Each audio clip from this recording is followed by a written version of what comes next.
Put a shout out right now for www.pastorpaulgold.com. That's www.pastorpaulgold.com. Pick up the phone and call them right now at 877-646-5347. That's 877-646-5347. There's always a risk, of course, of investment. There's no guarantee of any kind. But the folks at Noble Gold, hey, here's what they're saying. Investing feels overwhelmingly right for right now, doesn't it? I mean, it's so complicated, so many decisions. But leaving your money in a bank, that's not that great. It's losing value every single day. So if it's stressing you out, driving you nuts, why not invest smarter with Noble Gold Investment? Go to www.pastorpaulgold.com. Precious metals are simple and they're real. They're tangible.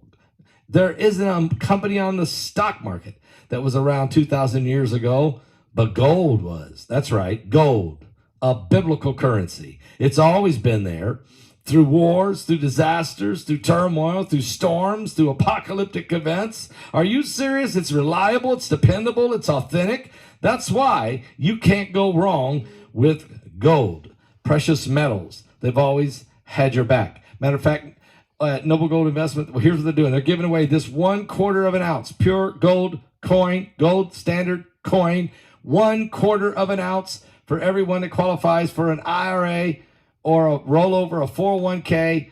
You can get dedicated professionals assigned to you immediately. Go there now at pastorpaulgold.com or pick up the phone and call them at 877-646-5347. Tell them Pastor Paul Begley sent you there. All right. Hezbollah rockets have reportedly overwhelmed Israel's Iron Dome defense system, with a second round of missiles hitting the dome amid warnings of an imminent attack by Iran. Videos show multiple rockets launched by the Iran-backed group hitting northern Israel, suggesting the scale of the attack may have outmatched the Iron Dome's capabilities. Despite this, no casualties have been confirmed so far, the Daily Express has reported. Israel's military has stated its readiness to defend the country and respond if Iran retaliates for a recent deadly airstrike on an Iranian consulate in Syria, an attack for which Tehran blames Israel. The U.S. military suspects Israel carried out the strike, although Israel has not officially commented on it.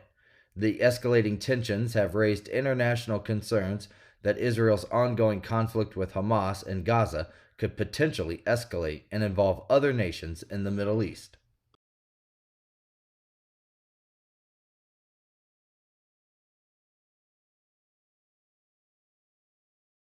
The world is experiencing an alarming series of apocalyptic events, historic weather disasters, earthquakes, droughts, wildfires, impending economic collapse, the rise of AI. In Revelation 9/11, Pastor Paul Begley and Pulitzer-nominated journalist Troy Anderson investigate if these are the true signs of the end times. Is this the final meeting of current events and prophecy referred to in the Bible? Revelation 9/11. Order it on Amazon, Barnes & Noble, and Target.com.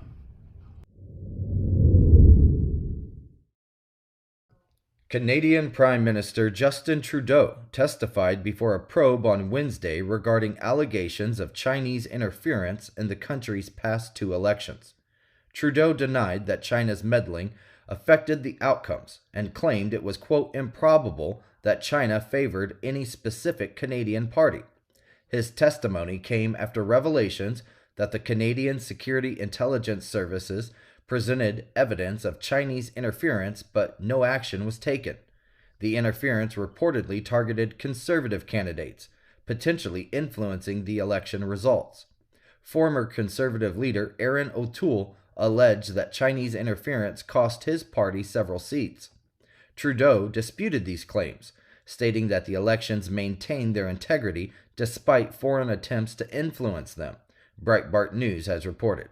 CSIS acknowledged difficulties in assessing the effectiveness of China's efforts. Trudeau's administration defended its decision not to intervene, citing concerns about the strength of the evidence. The Chinese government denounced Trudeau's testimony, denying any interference in foreign elections and accusing Canadian politicians of smearing China.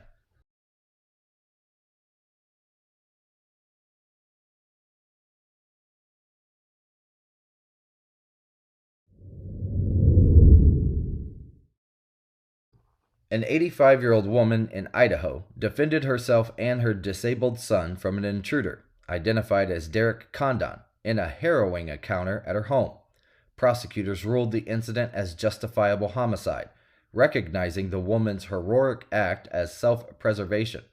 Condon broke into the woman's home in the early hours of March 13th, assaulting her and threatening her with a gun. Despite being handcuffed, the woman managed to retrieve her .357 Magnum revolver and engaged Condon in self-defense, ultimately fatally shooting him. In the exchange of gunfire, the woman sustained multiple injuries but survived, NBC News reported. She remained handcuffed for hours until her son discovered her and called for help. Subsequent investigation revealed evidence of Condon's break-in and theft. Prosecutors concluded that the woman's actions were justified under Idaho's self-defense law, praising her remarkable courage in protecting herself and her son.